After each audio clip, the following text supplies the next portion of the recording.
नमस्कार विद्यार्थियों। अलंकार के प्रकरण में कल हमने शब्द, अर्थ और उभय अलंकार के माध्यम से उनमें जो काम आने वाले अलंकार आपके सिलेबस में दिए हुए हैं उनका विश्लेषण किया। अनुप्रास अलंकार जो शब्द अलंकार के माध्यम से हमने पढ़ा, उदाहरण सहित उसको समझा और उसके जो चार भेद थे उनको कर लिखा था। उन्हीं भेदों पे आज हम विश्लेषण से उनको व्याख्यात्मक रूप में पढ़ेंगे। तो पहला जो भेद था आपको ध्यान होगा, वो लिखा था हमने छेकानुप्रास। अलंकार पढ़ रहे हैं हम और अलंकार के अंतर्गत पढ़ रहे हैं शब्द अलंकार। शब्द अलंकार में पढ़ रहे हैं हम अनुप्रास अलंकार और अनुप्रास अलंकार का भेद हो गया छेकानुप्रास। तो अपनी नोटबुक निकालिए, पेन निकालिए और जो समझाया जा रहा है बोर्ड पर जो लिखाया जा रहा है उसको उतारें, समझने की कोशिश करें। छेकानुप्रास अलंकार को परिभाषित करेंगे, उसका लक्षण लिखेंगे और उदाहरण सहित हम उसको समझेंगे। जहां कोई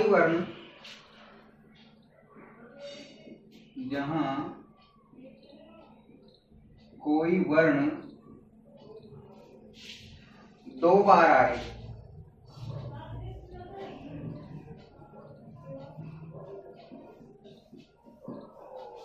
अर्थात वर्ण की एक ही बार आवृत्ति हो,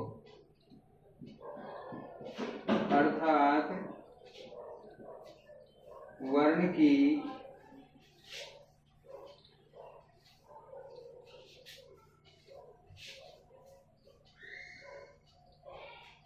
एक ही बार आवृत्ति हो, यानी जिस वर्ण के द्वारा अनुप्रास अलंकार निकलेगा उस वर्ण की एक ही बार आवृत्ति हो, यानी एक बार तो वो आएगा ही, उसके साथ साथ एक बार और आएगा, तो कितने बार हो जाएगा? दो बार। जहां कोई वर्ण दो बार आए अर्थात वर्ण की एक ही बार आवृत्ति हो। तो लिख लें, जहां कोई वर्ण दो बार आए अर्थात वर्ण की एक ही बार आवृत्ति हो। वहां कौन सा अलंकार होता है? छेकानुप्रास अलंकार। जैसे उदाहरण में हम लिखेंगे कानन कठिन भयंकर भारी। सिर्फ दो बार, यानी एक बार तो आएगा ही, एक बार तो है ही वो, उसके साथ साथ एक बार और उसकी आवृत्ति होगी। कानन केवल एक बार तो कानन में ही, उसके साथ साथ एक बार और आया कठिन में भी। उसी प्रकार से भयंकर में भय ही, लेकिन भारी में भी भय आया एक बार और।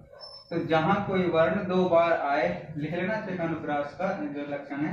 तो जहां कोई वर्ण दो बार आए अर्थात वर्ण की एक ही बार आवृत्ति हो, वहां छेकानुप्रास अलंकार होता है। जैसे कानन कठिन, कै वर्ण की एक बार आवृत्ति हुई है अर्थात दो बार हो गया कुल। भयंकर भारी, भय की आवृत्ति एक बार ही हुई है अर्थात कुल कितना हो गया? दो बार। तो इसको होता है। अगला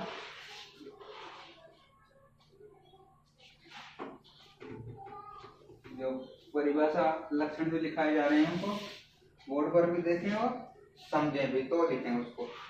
वृत्त्यानुप्रास, दूसरा जो भेद हमने वृत्त्यानुप्रास, ये भेद भी अनुप्रास का ही है। कौन सा भेद है? वृत्त्यानुप्रास। जहां वर्ण दो से अधिक बार आए, छोटी सी परिभाषा, जहां वर्ण दो से अधिक बार आए। अब देखें आप, अभी थोड़ी देर पहले हमने लिखा कितनी बार? सिर्फ दो बार, यानी एक तो मूल रूप में, एक उसके साथ आवर्तिक रूप में दो बार। तो क्या था वो? छेकानुप्रास। लेकिन यहाँ वृत्त्यानुप्रास, जहां वर्ण दो से अधिक बार आए, दो बार ही आएगा तो छेकानु रहेगा, लेकिन दो से अधिक बार हो जाएगा तो कौन सा हो जाएगा? वृत्त्यानु। जैसे उदाहरण में विरति विवेक विमल विज्ञाना। अब आप अर्थ की तरफ नहीं जाएंगे क्योंकि शब्द अलंकार हम पढ़ रहे हैं, अर्थ की आवश्यकता नहीं है। सिर्फ शब्दों को देखना है, वर्णों को देखना है कि उनके माध्यम से चमत्कार उत्पन्न हो रहा है या सौंदर्य उत्पन्न हो रहा है, तो वो हमको देखना है। वृत्ति विवेक, वह वर्ण की आवर्ती, वह वर्ण की आवर्ती, वह वर्ण की आवर्ती, वह वर्ण। स्वरों की समानता के बारे में कल परिभाषा में लिखा था, स्वरों की समानता हो या नहीं हो, हालांकि इनमें सब में स्वरों की समानता भी आया है, इसमें भी छोटी, इसमें भी छोटी, इसमें भी छोटी और इसमें भी छोटी भी। तो ये कितनी बार हो गई? 1 2 3 4, 2 से अधिक बार हो गया। 2 से जब अधिक बार हो गया तो क्या हो गया? वृत्तानुप्रास। सिर्फ 2 बार ही होगा तो कौन सा होगा? छेद अनुप्रास। क्या होंगे? वर्ण। वर्ण से चमत्कार उत्पन्न होगा। तीसरा लिखें तृतीयानुप्रास। अनुप्रास के वेद हम पढ़ रहे हैं, समझे? जहां एक ही उच्चारण स्थान वाले अधिक वर्ण हो।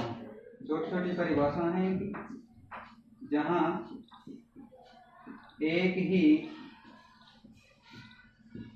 उच्चारण स्थान वाले अधिक वर्ण हो।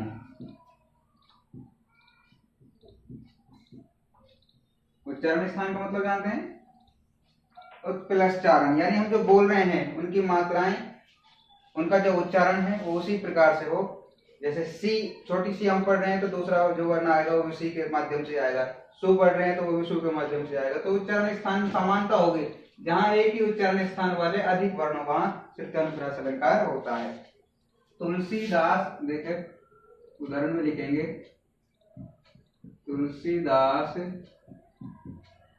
सीदत, लिखें थोड़ा इसको, तुलसीदास सीदत निस्दिन देखत तुम्हारी निठुराई। समझ, लिखने के बाद में समझ में आएगा। निस्दिन देखत तुम्हारी निठुराई। तो इसको आप देखिए,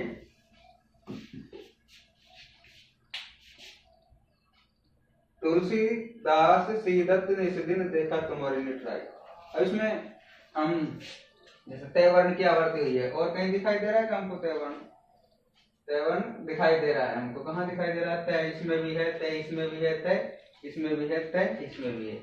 लेकिन इन सब के साथ साथ हम परिभाषा जो लक्षण है उस पर ध्यान देंगे कि उच्चारण स्थान वाले अधिक वर्ण। उच्चारण स्थान का क्या होता है? जैसे तुलसी, यहाँ भी सी।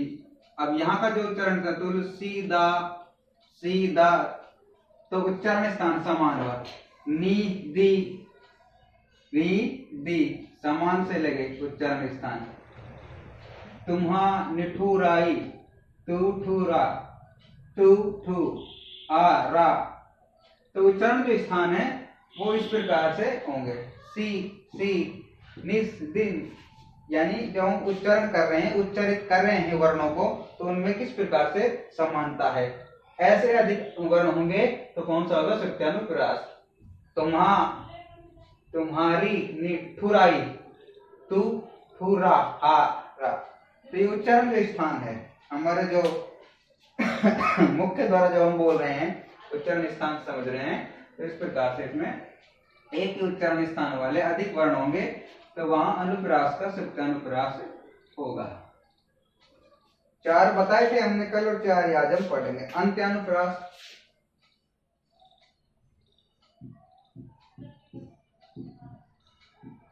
अंत्यानुप्रास चौथा कौन सा है? अंत्यानुप्रास। कल हमने इसके बारे में बताया था आपको। चौथा तो वेद का।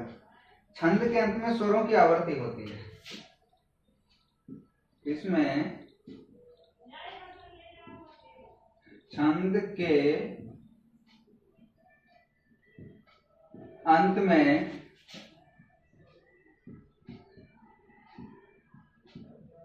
स्वरों की आवृत्ति होती है। कब होती है? जब छंद समाप्त होता है तब। इसमें छंद के अंत में स्वर की आवृत्ति होती है, यानी छंद जब समाप्त होता है तो स्वर आते हैं दोनों। छंद किस प्रकार के होते हैं? छंद का भी टॉपिक साहित्य का टॉपिक है, जिसमें किसी में दो लाइनें होती है, किसी में 4 लाइनें होती है, किसी में 2 पद होते हैं, किसी में 4 पद होते हैं, किसी में 6 पद होते हैं। तो उनकी लाइनें इस प्रकार से होती है। जैसे दोहा पढ़ते हैं आप, कबीरदास जी के दोहे हैं, तुलसीदास जी के हैं, सूरदास जी के हैं। तो दोहा के अंत में, दोहा एक छंद का नाम है, तो दोहा के अंत में स्वरों की जब आवृत्ति होगी तो वहां अंत्यानुप्रास यानी अनुप्रास का अंत्यानुप्रास अलंकार होगा। तद प्राणों का मोह आज सब, उदाहरण जो इसमें दिया हुआ उसी के माध्यम से हम समझेंगे।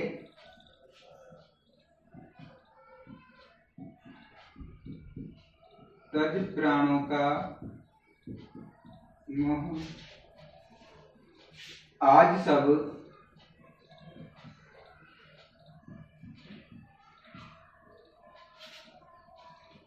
मिलकर आओ, मिलकर आओ, मातृभूमि के लिए बंधुवर, नीचे की पंक्ति में लिखेंगे मातृभूमि के लिए बंधुवर अलख जगाओ।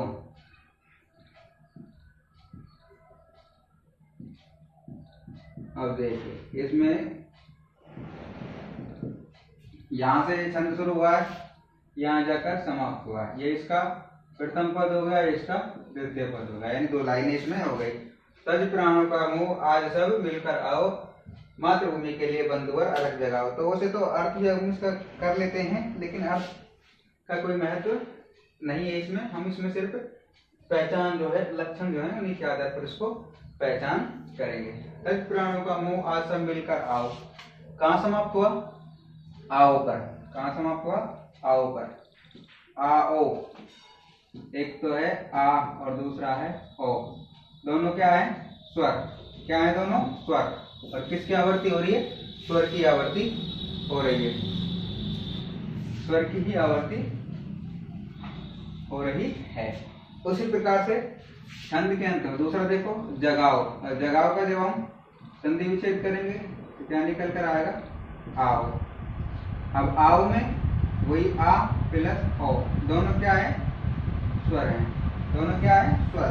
तो बस यही बात, यही पहचान, यही बताया गया है कि इसमें छंद के अंत में स्वरों की आवृत्ति होती है। उदाहरण जैसे तज प्राणों का मोह आज सब मिलकर आओ, मातृभूमि के लिए है बंधुवर अलग जगाओ।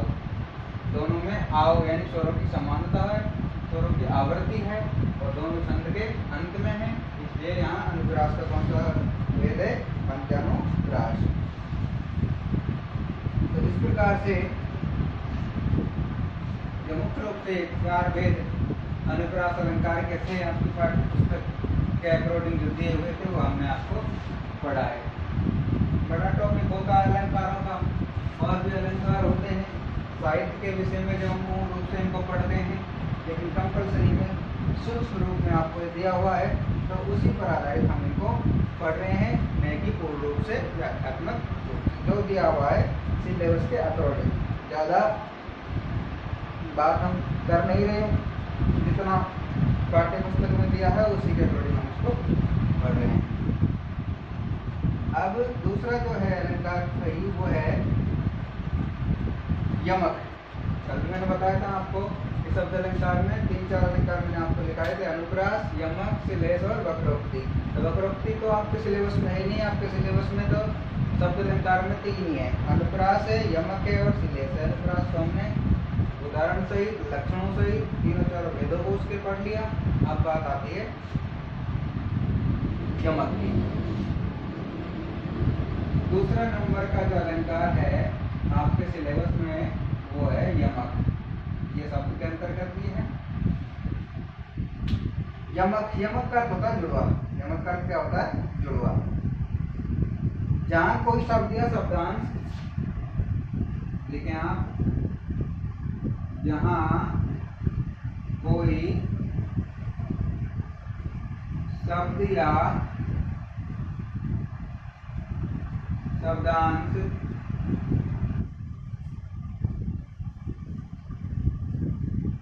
जहां कोई शब्द या शब्दांश बार बार आए,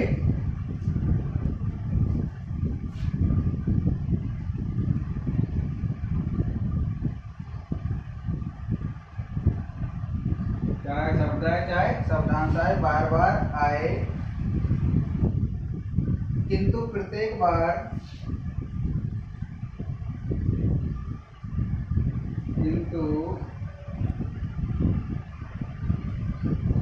प्रत्येक बार, ये लक्षण है उसका, जैसे अनुप्रास का लिखा था ऐसे ही, चाहे इसको परिभाषा मान लो चाहे इसको लक्षण मान लो, किंतु प्रत्येक बार अर्थ समान हो या भिन्न हो।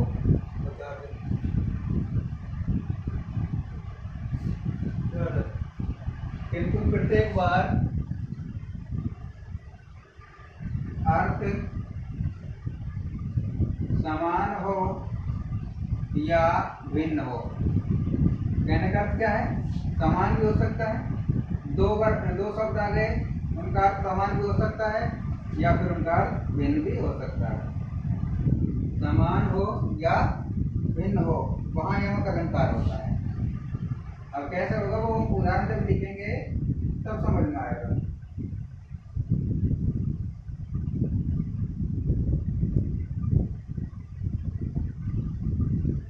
अब देखिए थोड़ा सा चेंज किया था बस हमने इसमें, उसमें क्या लिखा था हमने? उसमें लिखा था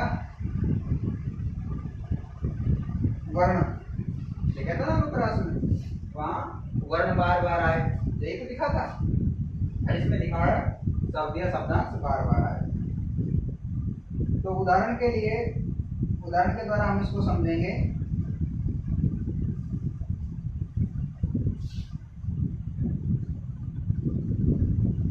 छोटा सा उदाहरण लिख रहा हूं, इसके माध्यम से समझिए। काली घटा का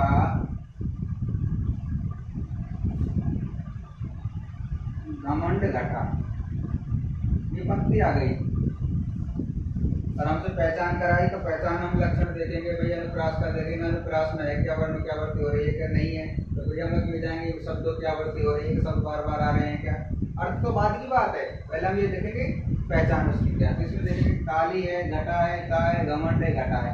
अब घटा दो बार आया है, घटा शब्द कितनी बार आया है? दो बार आया है।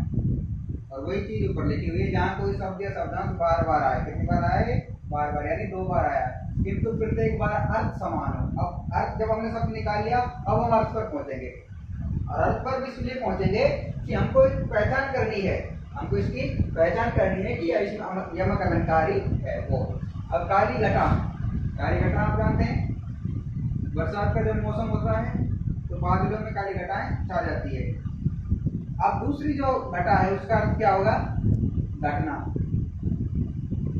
यानी कम होना, कम होना। या तो क्या होगी काली घटा, या तो हो गई यानी बादलों की घटाएं, या तो घटाएं हो गई है, छा जाती है ना काली घटाएं बरसात जब होती है तब। लेकिन धीरे धीरे धीरे धीरे क्या हुआ? उसका घमंड घट गया, यानी जो गरज के साथ काली हुई थी, जो बरसात कर रही थी, अब वो घट गई, घटना यानी कम हो गई, बरसात नहीं करे। तो दो घटा है, एक घटा ये, इसका अर्थ ये निकाला, और दूसरा ये, इसके अर्थ नहीं निकाला। अब दोनों का अर्थ क्या हो गया? भिन्न हुआ है। जरूरी नहीं दोनों का भिन्न हो, कई बार कैसा होता है, कई बार अर्थ समान भी हो जाता है। तो ये चीज ध्यान देने की है, जहाँ कोई शब्द या शब्दांश बार बार आए किंतु प्रत्येक बार अर्थ समान हो या फिर भिन्न हो, वहीं यमक अलंकार होता है। जैसे काली घटा का घमंड घटा, ये उदाहरण आप निकालें और समझे इसको। इस प्रकार से उसमें वर्ण जो आए थे, पहचान करी थी वर्णों की, इसमें कई पहचान हमने शब्दों की। अब इसके भी दो भेद होते हैं, इसके भी दो भेद होते हैं। यमक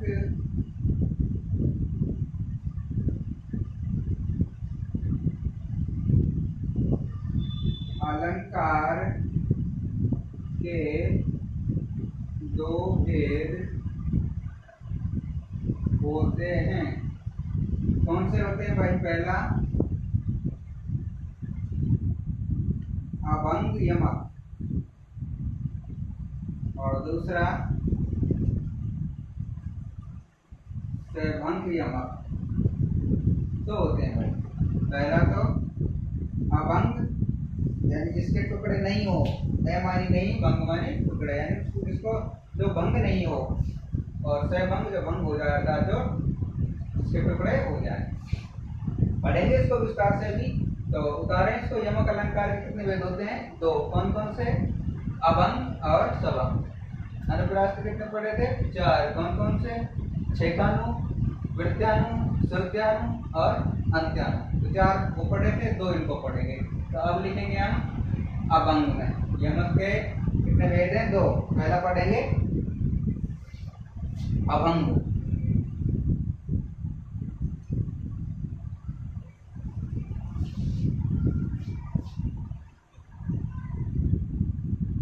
इस अलंकार में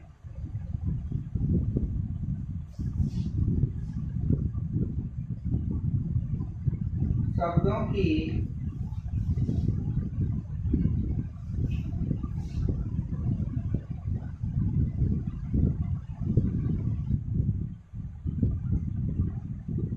बिना टूटे आवृत्ति होती है। कैसे होती है? देखो, जब हम अर्थ लिखेंगे तो समझ में आएगा। इस अलंकार में शब्दों की बिना टूटे, यानी सब कई बार क्या होता है, जैसे कोई शब्द कल परसों मैंने आपको पढ़ाया था, आपको ध्यान दिया होगा, एक शब्द पढ़ाया था मैंने, ग्रस भानुजा शब्द शक्ति में। आरती व्यंजना जो साप्ती व्यंजना जो पढ़ी थी हमने, उनमें पढ़ाया था व्यंजना शब्द शक्ति में ग्रस भानुजा। तो ग्रस भानुजा के हमने ऐसे टुकड़े किए थे, ग्रस भानु प्लस जा किए थे टुकड़े। तो ग्रस भानु का अर्थ अलग निकाला था और जा का अर्थ नहीं निकाला था, लेकिन पूरा हो गया जब ग्रस भानुजा तो उसका अर्थ अलग निकल गया। अब जब इस प्रकार से ये जो टुकड़े कर दिए ना, ये तो सबंग है, ये यानी इसको भंग कर दिया है हमने। ये जो शब्द है इसको भंग कर दिया, इसके टुकड़े कर दिया, फिर इसके हमने अर्थ लिए हैं। लेकिन हम टुकड़े ना करें और सीधा इसी का अर्थ लें, इसको भंग नहीं करके इसी का अर्थ लें, तो कौन सा होगा? अभंग होगा। यानी बिना टूटे ही शब्द जो शब्दों की आवृत्ति होती है। जैसे कनक कनक ते सौगुनी, उदाहरण लिखेंगे, बहुत प्रसिद्ध उदाहरण है। कनक कनक ते सौगुनी मादक का अधिकार है।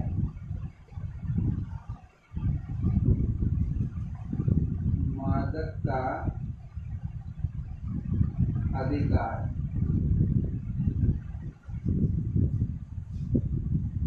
वा पाए बोराए जग, वा पाए बोराए जग,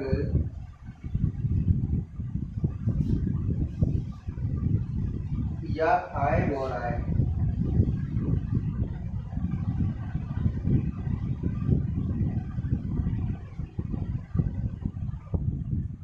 ये हमारा जो छंद हो गया, ये हमारा उदाहरण हो गया।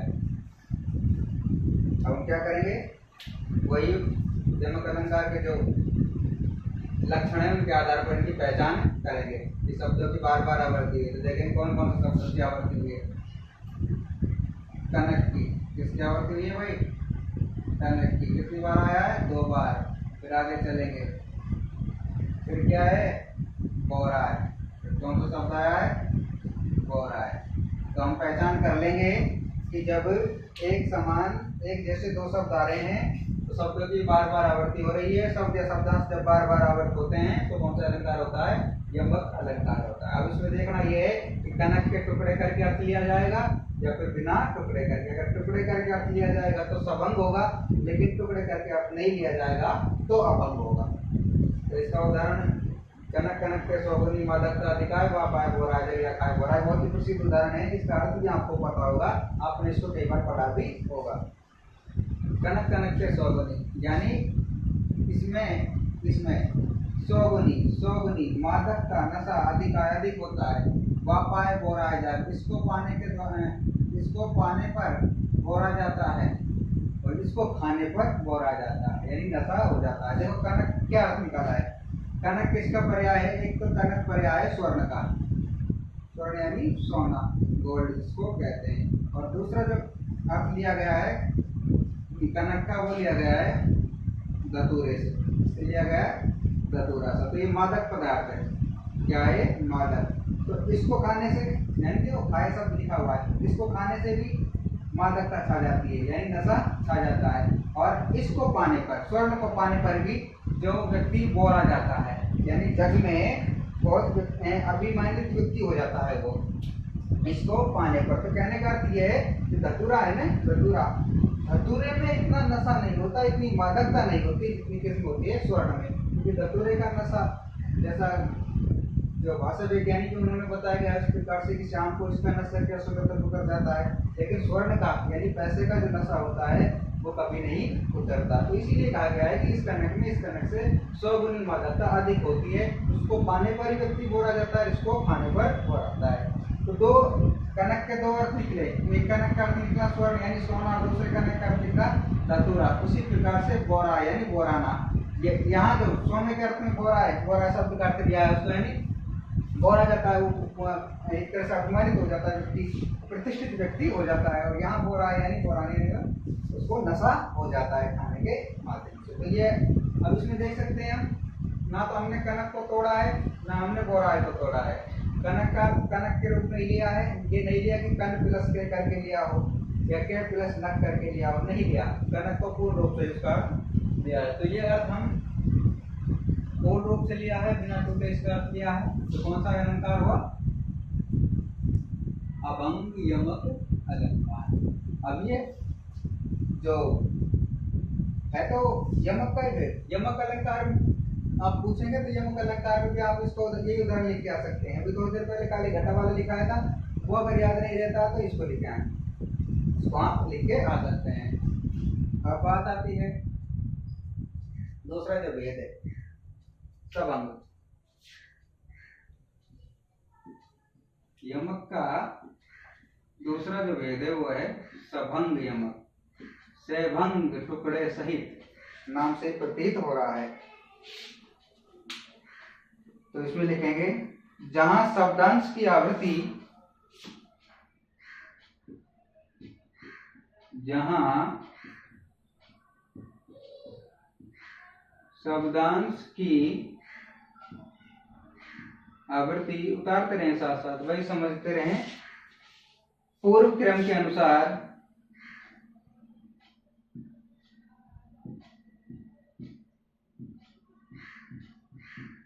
पूर्व क्रम के अनुसार होती है,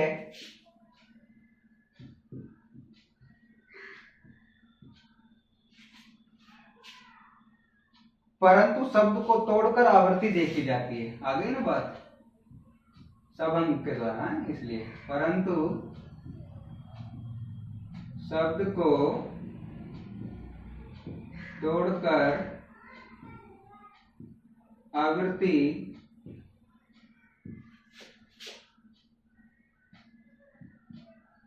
देखी जाती है। उसमें नहीं कि उसमें बिना टूटे शब्द लिखा था हमने, लेकिन इसमें क्या लिखा है? जहां शब्दांश की आवृत्ति पूर्व क्रम के अनुसार होती है परंतु शब्द को तोड़कर आवृत्ति देखी जाती है। उदाहरण इसका लिखेंगे, जैसे कुमोदनी मानस मोदनी कहीं, पहले उदाहरण लिखो फिर समझ में आएगा। कुमोदिनी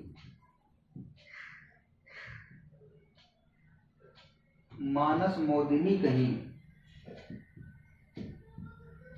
मानस मोदिनी कहीं,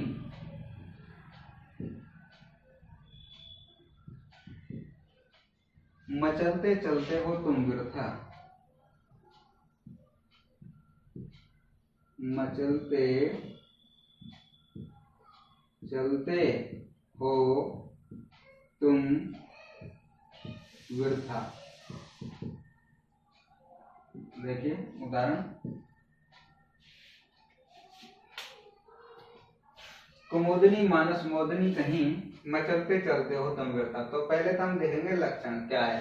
जहां शब्दांश की आवृत्ति पूर्व क्रम के अनुसार होती है, यानी पूर्व में जो शब्द आया है उसी के आधार पर दूसरा शब्द आएगा, परंतु शब्द को तोड़कर आवृत्ति देखी जाती है।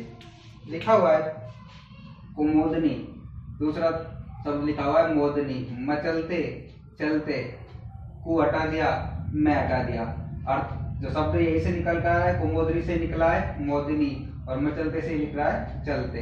तो यही चीज है, बस शब्दांश की आवृत्ति पूर्व क्रम के अनुसार होती है। यानी ये पूर्व में तो ये क्रम था, इसके अनुसार कुमोदनी से क्या निकल कर आया था? मोदनी, और मचलते से निकल कर आता है चलते। तो बस यही चीज है, यहाँ इसको तोड़कर देखा गया है। कुमोदनी को क्या आया, मोदिनी, और मचलते के द्वारा क्या आया, चलते। तो यही चीजें बस यहाँ शब्दांश की आवर्ती पूर्व क्रम के अनुसार होती है, परंतु शब्द को तोड़कर आवर्ती देखी जाती है। वहां उसमें बिना टूटे आवर्ती देखी जाती थी, इसमें थोड़ा उसको तोड़कर संबंध करके देखी जाती है। अब श्लेष को और पढ़ेंगे आज ही, और आपका शब्द अलंकार का जो टॉपिक है वो समाप्त हो जाएगा। 3 जो अलंकार थे उनके माध्यम से अनुप्रास, अभियमक, और अब तीसरा श्लेष, चिपकना, जिसका अर्थ होता है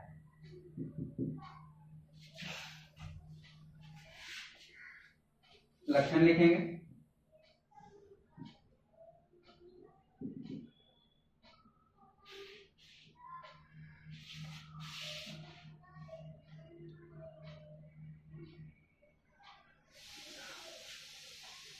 जब वाक्य में एक शब्द, लक्षण लिखे हुए, जब वाक्य में एक शब्द केवल एक ही बार आए,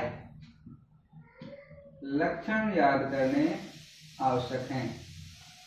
इन्हीं के आधार पर अर्थ निकल के आएगा। केवल एक ही बार आए, जब वाक्य में एक शब्द केवल एक ही बार आए और उस शब्द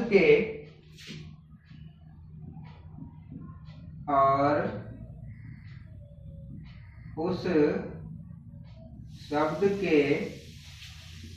दो या अधिक अर्थ निकले, 2 या अधिक अर्थ निकले,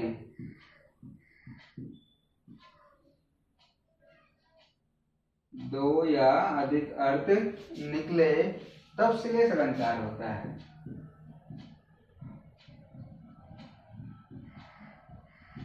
तब श्लेष अलंकार होता है। कब होता है? जब एक शब्द एक ही बार आए लेकिन शब्द के अर्थ अनेक निकले, अर्थात कितने निकले, 2 या अधिक अर्थ निकले, तब श्लेष अलंकार होता है। श्लेष का अर्थ चिपकना होता है। प्रसिद्ध उदाहरण, उसके माध्यम से हम इसको समझेंगे। आप भी उतारेंगे तो समझ में आएगा। आपने इस उदाहरण को पहले पढ़ा भी होगा, अर्थ भी आप जानते होंगे। रहीमन पानी राखिए, बहुत प्रेमदास जी का है, पढ़ा होगा आपने इसको। बिन पानी सब सून, बिन पानी सब सून।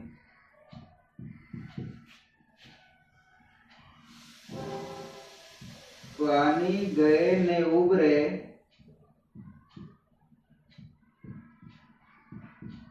मोती मानुष चून।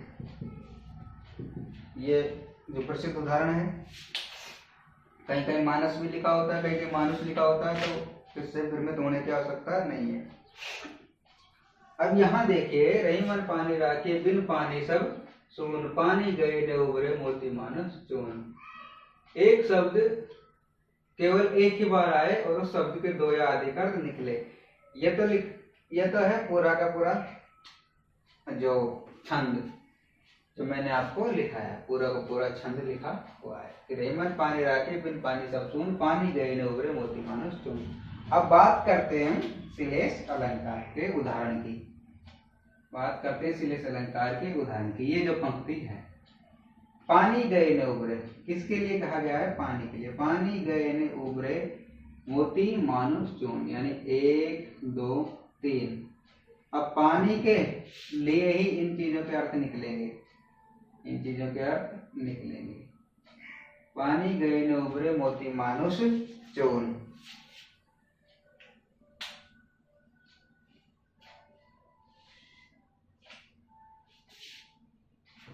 अगर जैसा कवियों ने इस उदाहरण के माध्यम से समझाना चाहे, इसका अर्थ बताना चाहे, उसी के आधार पर हम इसको लें तो पानी गए न उबरे, अगर पानी समाप्त हो जाए, पानी ना रहे, तो ना तो मोतियों में चमक रहेगी और ना ही मानस शब्द होता है इज्जत, ना ही इज्जत रहेगी। और चून का कोई काम नहीं रहेगा, क्योंकि पानी के द्वारा ही, जल के द्वारा ही उसका आटा बनाया जाता है और हम भोजन तैयार कर सकते हैं। इसलिए पानी शब्द के तीन अर्थ, मोती के लिए चमक आ गया, मानुष के लिए इज्जत आ गया, चून के लिए जल आ गया। तो पानी के अर्थ आए हैं ये, पानी गए न उबरे, शब्द एक अर्थ अनेक, शब्द एक अर्थ अनेक, उसे कहते हैं श्लेष। किसे कहते हैं? शब्द एक अर्थ अनेक, उसे कहते हैं श्लेष। पानी गए न उबरे मोती मानुष चोन। ये नीचे वाली पंक्ति आएगी उदाहरण में, ये पूर्ण उदाहरण है। नीचे वाली जो उदाहरण पंक्ति आएगी उदाहरण में श्लेष अलंकार में, पानी गए न उबरे मोती मानुष चोन। पानी के या तीन अर्थ निकल के आए हैं, मोती के लिए चमक निकल कर आया, मानस यानी मानुष के लिए इज्जत निकल कर आया, चून के लिए यानी जल निकल कर आया है। इस प्रकार से ये श्लेष अलंकार है। जब वाक्य में एक शब्द केवल एक ही बार आए और शब्द के दो या अधिक अर्थ निकले तब श्लेष अलंकार होता है। अब बात आती है इसके भेदों की, इनको उतारते जाएं भाई, अपनी नोटबुक में नोट करते जाएं। और भी जो उदाहरण दिए हुए हैं पाठ्य पुस्तक में, उनको निकाल कर आप उनसे समझने की कोशिश करें। ना समझ में आए तो बताने की कोशिश करें, बताएं कि इसका किस प्रकार से उदाहरण हम हल कर सकते हैं। अगला है श्लेष के भेद। श्लेष के भेद, वही दो भेद हैं इसके भी। पहला अभंग श्लेष, यमक के थे जैसे, वही के वही भेद है, दोनों के दोनों नाम वही। इसमें भी ऐसे होगा, एक में टुकड़े होंगे एक में नहीं होंगे। अभंग और सभंग श्लेष, अभंग श्लेष और सभंग श्लेष। अभंग में लिखेंगे, किसमें लिखेंगे? अभंग श्लेष में लिख लेते हैं, थोड़ा पूरा कर लेते हैं दोनों को, तो दोनों की परिभाषा और दोनों के जो है उदाहरण लिख लेते हैं। जहां शब्द के टुकड़े किए बिना ही उससे, जैसे उसमें लिखा था यमक में, वही तो ये यमक का लिखा था, ऐसे लिखेंगे। जहां शब्द के टुकड़े किए बिना ही उससे कई अर्थ निकले, उससे कई अर्थ निकले। आगे लोग बात उसमें लिखा, जैसे अभंग यमक में कि बिना टूटे यानी बिना टुकड़े करे शब्द की आवृत्ति होती है। इसी प्रकार से यहाँ भी वही शब्द होता है, उसके टुकड़े नहीं करते और उससे अर्थ कई निकलते हैं, यानी दो भी निकलते हैं, तीन भी निकलते हैं। वहां जो है अभंग श्लेष होता है। बलहारी निरपूप की गुण बिन बूंद ने दे, उदाहरण लिखे इसका। बलहारी निरपूप की गुण बिन बूंद ने दे।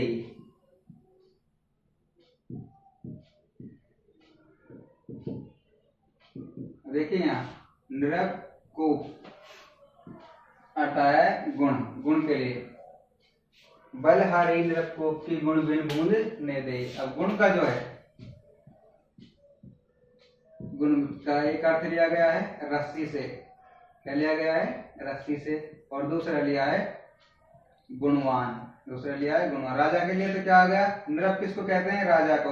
यानी राजा अच्छा होगा, गुणवान होगा, राजा अच्छा होगा, गुणवान होगा, तो उसके जो राज्य में जो प्रजा है, वो जनता है जो सुखी होगी, उसी प्रकार से कूप से, कूप यानी वेल, कुआं, कुएं से हम कब बूंद निकाल सकते हैं, पानी कब निकाल सकते हैं, जब हमारे पास गुण यानी रस्सी होगी, बिना रस्सी का पानी नहीं निकाल सकते। उसी प्रकार से एक राजा जो है अपनी जनता को कब खुश रख सकता है, अपनी प्रजा को कब उत्साहित रख सकता है, जब वो गुणवान हो, गुणी राजा हो। तो इस प्रकार से गुण के दो अर्थ लिए गए, एक रस्सी लिया गया है, दूसरा गुणवान लिया गया है। कूप के लिए तो क्या लिया, रस्सी, राजा के लिए क्या लिया, गुणवान। तो इस प्रकार से शब्द के टुकड़े किए बिना, टुकड़े नहीं किए, गुण को गुण ही लिखा और अर्थ लिए कई, कौन कौन से, रस्सी और गुणवान। इस प्रकार से कौन सा अलंकार हो गया, अभंग श्लेष अलंकार। उतारें आप इसको।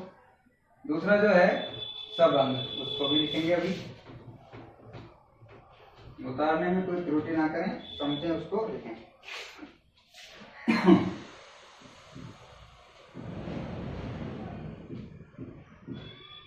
सबंग श्लेष आज बस लास्ट पढ़ेंगे, फिर बाकी उपमा रूपक, प्रेक्षा, उदाहरण, विरोधाभासन को कल के चैप्टर में पढ़ेंगे। जहां शब्द के टुकड़े करने से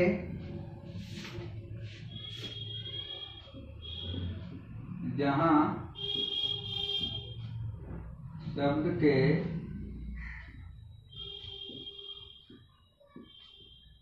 टुकड़े करने से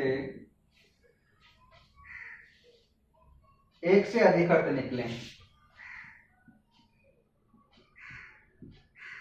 एक से अधिक अर्थ निकले, तो बात वही हुई सबंग यमक के जैसी, ये टुकड़े किए और टुकड़े करने के बाद में क्या किया, उनके अर्थ निकाले। उसी प्रकार से यहाँ भी शब्द आया, टुकड़े किया और उसके एक से अधिक अर्थ निकले। अज्यो तरियो ना ही रहियो श्रुति सेवक एक अंग। एक उदाहरण जैसे इसमें दिया हुआ है, अज्यो तरियोना, ये जो शब्द तरियोना, इसी का अर्थ निकालेंगे हम। अज्यो तरियोना ही रहियो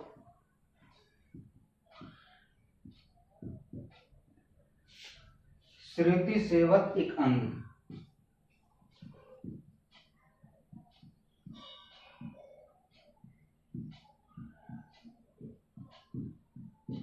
ये उदाहरण दे दिया, अजो तरियोना ही रहियो श्रुति सेवक एक अंग।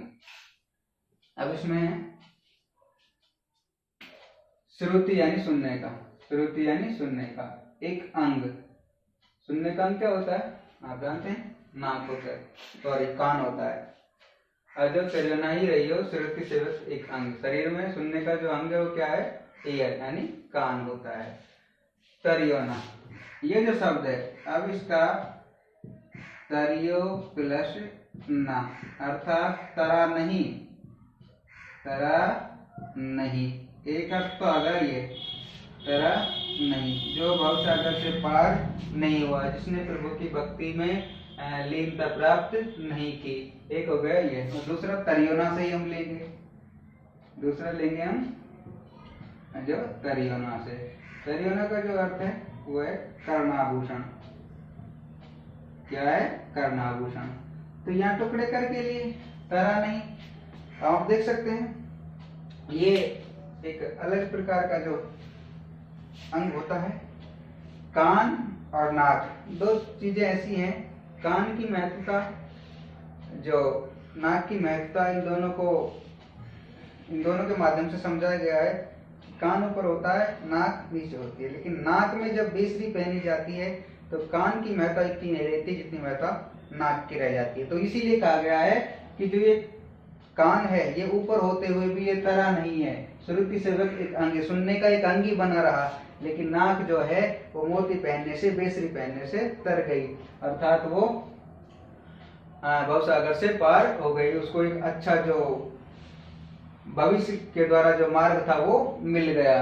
अजो तेरे नहीं रहे श्रुति सेवक एक अंग, लेकिन जो कान है वो कर्ण आभूषण बनकर ही रह गया, नाक से ऊपर होने के बावजूद भी। तो यहाँ अर्थ करके टुकड़े किए, टुकड़े करने के बाद फिर अर्थ किया, उस प्रकार से हमने इसको समझा। तो आज के लिए इतना ही काफी। कल का जो टॉपिक हमारा रहेगा वही अलंकार का रहेगा। अब हम अर्थ अलंकार में पढ़ेंगे। शब्द अलंकार में हमने 3 अलंकार पढ़े, तीनों को भेद सहित हमने पढ़ा। कल उपमा से हम इसकी शुरुआत करेंगे। इनको सुंदर तरीके से उतार कर नोट बनाकर उतारे करें और भी उदाहरण लिखकर उसको समझने की कोशिश करें। नमस्कार।